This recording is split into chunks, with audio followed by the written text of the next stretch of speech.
Today I'm going to plant some kale. I actually have some kale behind me from last year, and that's one of the reasons why it's such a great plant to grow is because it overwinters so you can harvest it all year long. But I want to plant some new ones just to have some little fresh ones to go in salads and stuff, and to start some new plants for overwintering for next year. I'm not sure how many years a kale plant lasts. The ones that I've had, I've always just replaced them with the new crop that I've grown the next year, and so I have it over winter and through the early spring, and then when I start to grow my new plants, I usually pull the old ones out. When I first planted kale, I planted it because I thought it was healthy, but when I tried it, I wasn't a super fan of it, but I found some good recipes online, and now I love it. I have this amazing recipe with miso and tahini and freshly squeezed orange and honey and apple cider vinegar, and you mix up this paste for the salad dressing, and then you drench some fresh kale with olive oil and sea salt, and you kind of smush it up to make it soft, and then you toss it in with this dressing, and you can add orange slices or apple slices, sprouted beans or those sprouts, not the kind like bean sprouts with just the sprouty part, but the part with the seed and the sprout coming out, and it's so good. It's this nutty, fruity, deep flavor. So kale is a very rich flavor, I find, and it goes well with vinegars and oils and fruits and things that sort of lighten it up a bit.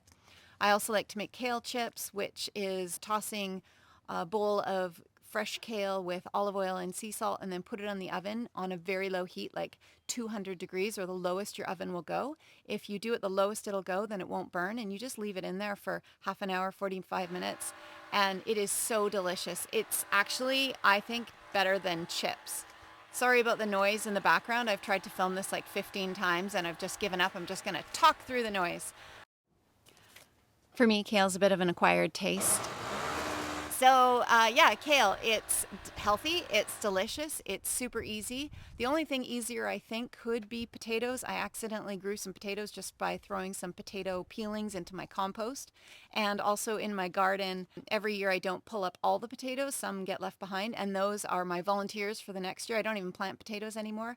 They just, the few potatoes that don't get picked, sprout up and make a whole new plant. So yeah, potatoes get the prize for the easiest vegetable to grow, but I think kale is a pretty close second. Don't overdo it. The first year I planted my garden, I had so much kale, I had no idea what to do with it even. So you don't need a lot, but it is a good staple and anyone can grow it. So yay, kale. I'm actually going to plant the new seeds in this garden behind me.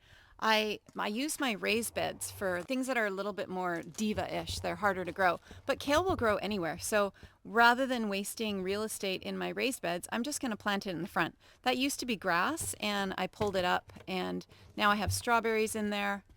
Let's see if I can do this without being too shaky. Whoa. Okay.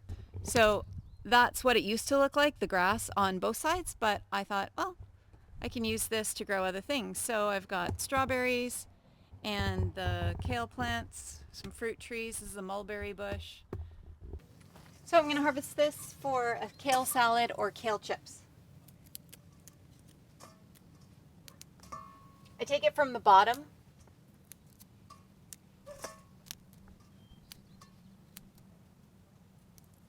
I only use the leaves, not the stems. So these leaves are pretty tender. I think these would be better for salads, and when they start to get thicker and harder, then those are what I usually use for kale chips.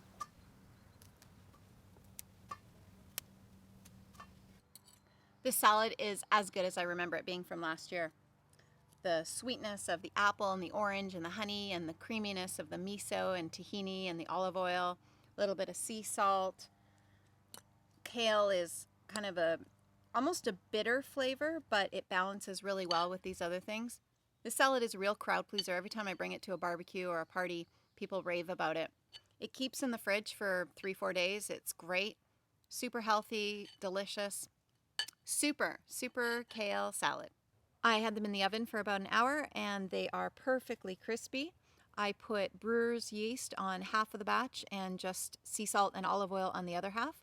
Brewer's yeast with olive oil and sea salt, or just plain olive oil and sea salt. They are so good.